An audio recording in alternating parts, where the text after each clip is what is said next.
I know a lot of you, like me, have been struggling with this Angel Reese conversation. And I've been struggling more so because I'm somebody who's been taking up for her and defending her from people who speak on her and clearly have no idea what they're talking about. Unfortunately, you can't just keep it to basketball. On this show, on my podcast, on this platform, we talk basketball.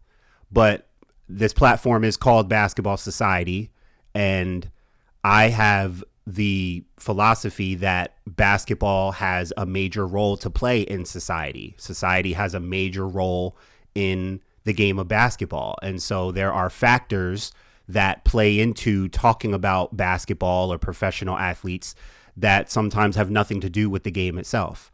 And that's where we are when you talk about Angel Reese and obviously the elephant in the room, which is her rivalry with Caitlin Clark. I think the big problem with how people have been trying to evaluate and understand Angel Reese, and when I say people, this is mostly, I think, people who are either such avid Caitlin Clark fans and supporters that they kind of have a bad taste in their mouth, or they're just flat out racist and can't handle a confident black woman who talks trash and plays basketball with an edge like Angel does. These people are, and honestly, it's somewhat understandable if you're confused as to why Angel Reese is such a household name. Maybe you didn't pay attention enough in college, where she was completely dominant at LSU and won a national championship. Maybe you haven't paid attention to just the kind of personality she has that attracts traffic and numbers and therefore brand deals and sponsorships. Maybe you haven't really paid attention to the Angel Reese brand, the Bayou Barbie brand that really took sports and the country by storm in her time at LSU. If you're someone just from afar, over the last couple years, you know the names Caitlin Clark and Angel Reese are almost synonymous. It's a rivalry that, whether it's a real legitimate rivalry or not, it's a thing. The two of them are going to be linked forever because of Angel doing this and making Caitlin look bad and people not liking that. That's basically what that was about. Angel was talking trash to people all season, blocking girls' shots and staring them down. Black girls, white girls, short girls, tall girls. She was bullying everybody that season. That's just what it was. And it all culminated into the moment against Caitlin. She gave her some of her own medicine, beat her in the national championship. It wasn't anything crazy. It wasn't anything malicious and then it just turned into a wildfire. And all these people who were watching that game, a lot of them in support of Caitlin Clark, of course.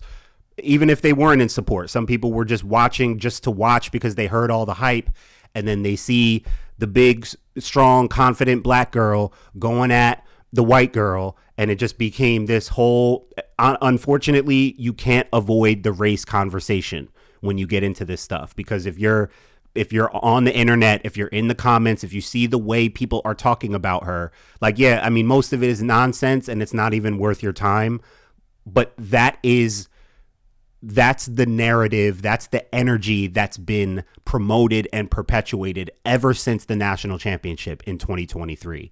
It's just a fact. So those of you who say you don't want to talk about Angel because it turns into this, or people who say they don't want to, they don't know where the race thing comes in, you can't avoid it. So you can't talk about this stuff unless you're willing to speak on it. And I've been accused as a black man of only defending Angel because she's black and because I'm black.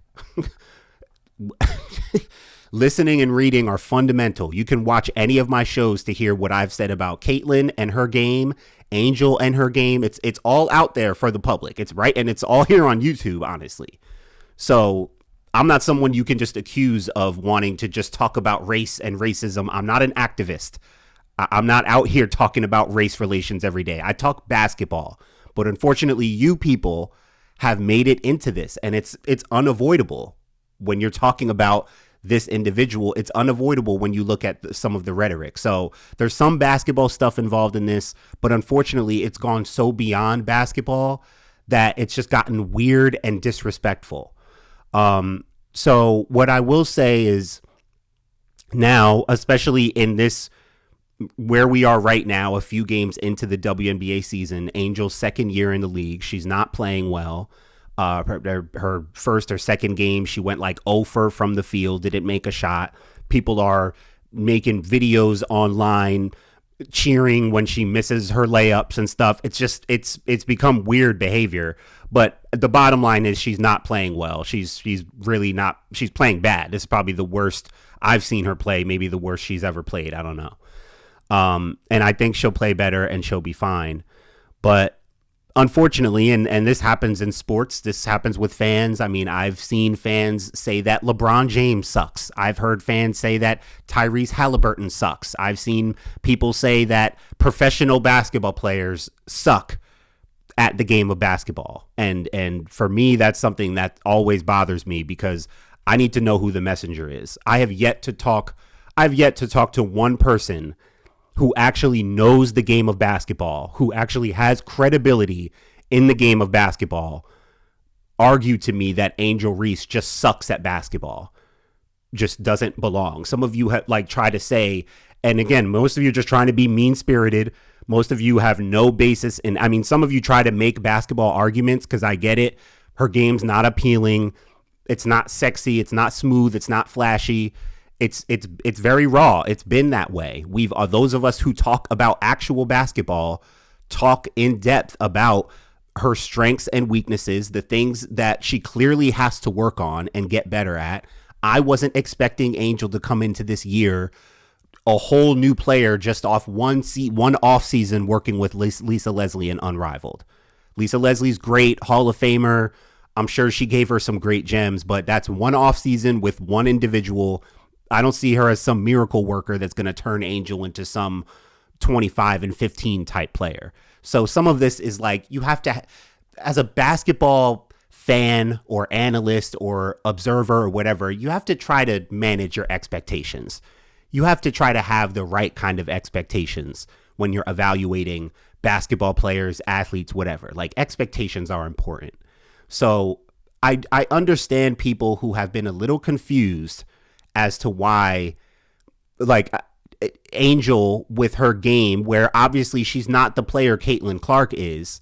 So when people see Angel coming into the league and they see what she does well, dominant offensive rebounder, you can concede to that. Some people still try to double down on she rebounds her own misses, and it's just not, it's not a valid thing. Like, she gets tons of offensive rebounds, yes, but if you take away all of the offensive rebounds that she got on her own misses in her rookie year, she still would have led the WNBA in rebounding. It's just part of her dominance. Like, I get it. The layups can be funky. I've talked about it. She's got to clean it up. She misses layups. Okay. But like, the point where it goes too far is where you try to act like she's just not good. Some of you are out there saying like she has JV high school level basketball IQ. I am always going to counter with, what is your basketball IQ? I have yet to talk to one person, the people who I talk to, who I respect, who are respectable in their basketball knowledge and IQ and credibility, who talk to me about Angel Reese in terms of criticizing or just asking questions about her game. The worst they might say is, or they might ask is she really that good? Like, they will ask specific questions about, hey, they just want a little more insight. Because again, I understand if you've been watching Angel, if you've been getting more familiar with her game and watching what she does, you heard that she's like the Caitlin Clark rival, right? So I get it. If for people to have watched her game over the last year or so, couple years, and be like, wait, why is she considered the same level of star as Caitlin, when Caitlin is clearly just the better overall player outside of, rebounding and defense and size? So I get that. But you just have to understand the dynamics and the context. A lot of us did this. A lot of us created, and listen, I've said this about Caitlyn. Both of them benefited from that moment in the national championship. Yeah, Caitlyn's game, Angel's game was drawing people too. People wanted to watch Angel Reese in college. She became a household name. She was dominant. That's just a fact. So both of their games were drawing people.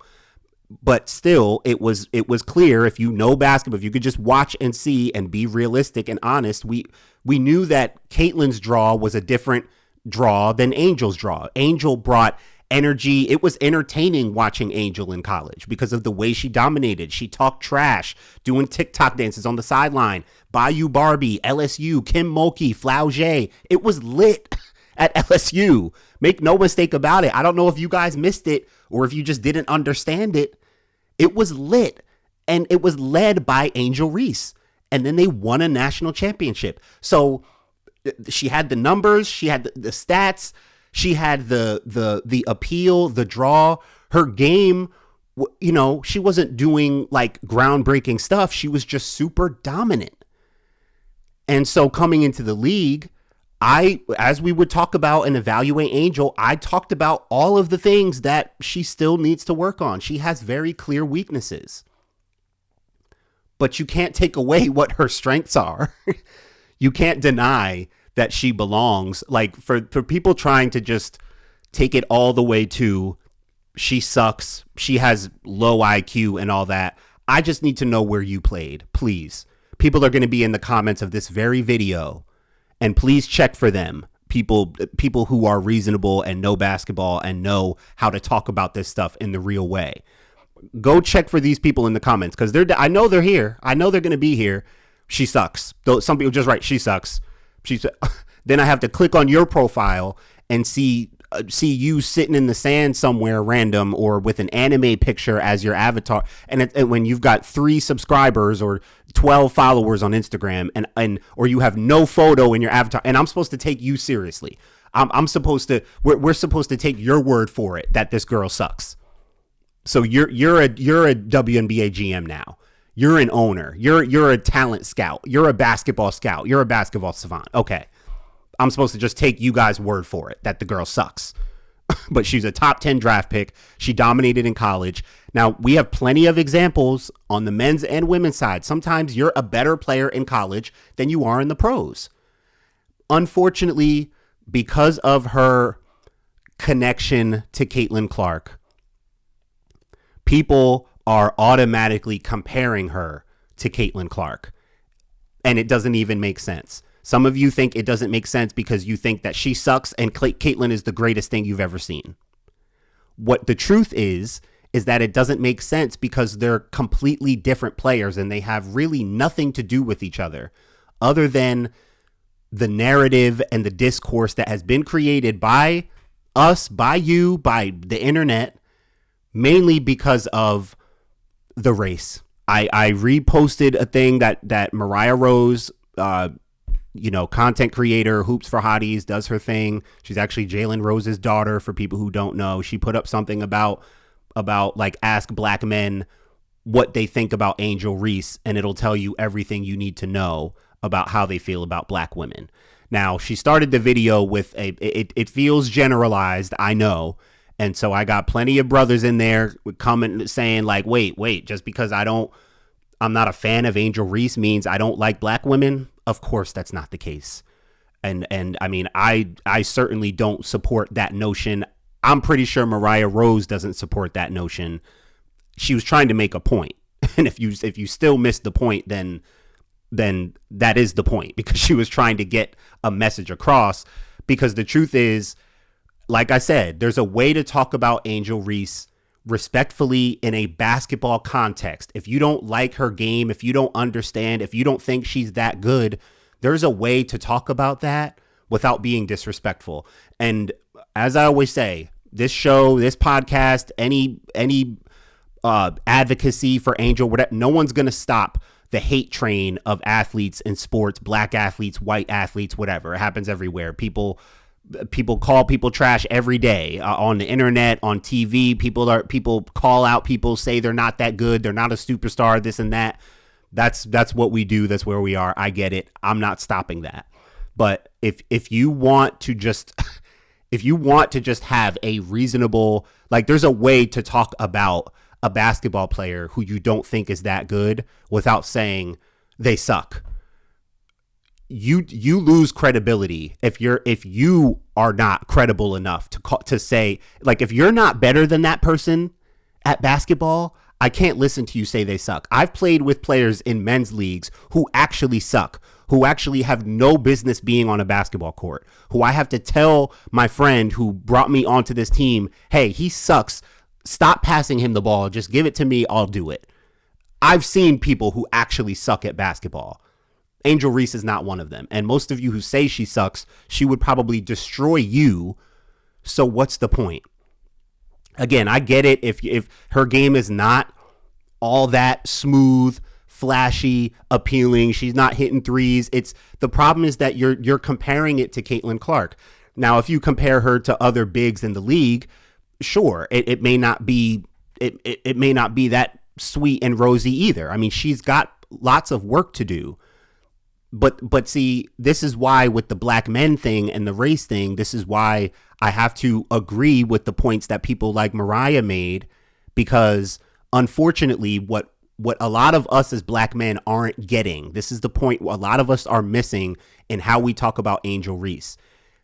If you start making jokes or saying she sucks or saying things that are just disrespectful, calling her out of her name, saying she's ghetto or she's this and that, like, maybe that's your opinion, but unfortunately, if you're going to be an advocate for saying like negative things about Angel Reese, unfortunately, you are automatically aligning yourself with the people who are going all the way there with disrespecting her and calling her way worse things. You're basically aligning yourself with them.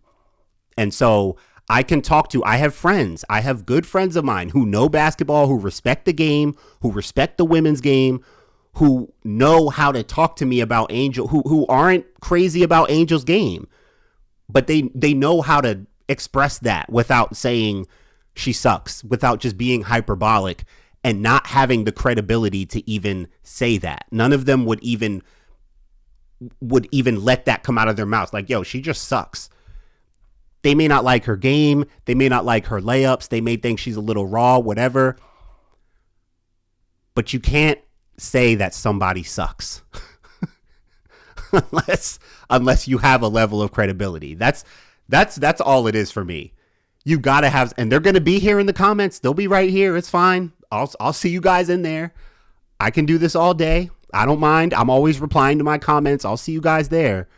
But it's just unfortunate that we can't be reasonable and just talk basketball, because the Angel Reese, Caitlin Clark, whenever you talk on these two, it becomes much more than that. It's not just the basketball. When you see the comments, the kind of stuff that people say, it's deeper than just not liking her game or not thinking she's that good or wondering or just pointing out her flaws or her weaknesses. Some people can do it. Some people can just have a good conversation and just let it be that. Let it be about basketball. But a lot of you, too many of you, are just taking it too far. And most of that stems from the elephant in the room, which is the racial component. If you can't address it while talking about it, then maybe you just shouldn't talk about it anymore. Thanks for watching this video. Make sure you subscribe to Basketball Society right here on YouTube so you don't miss any more episodes and you can stay tapped in.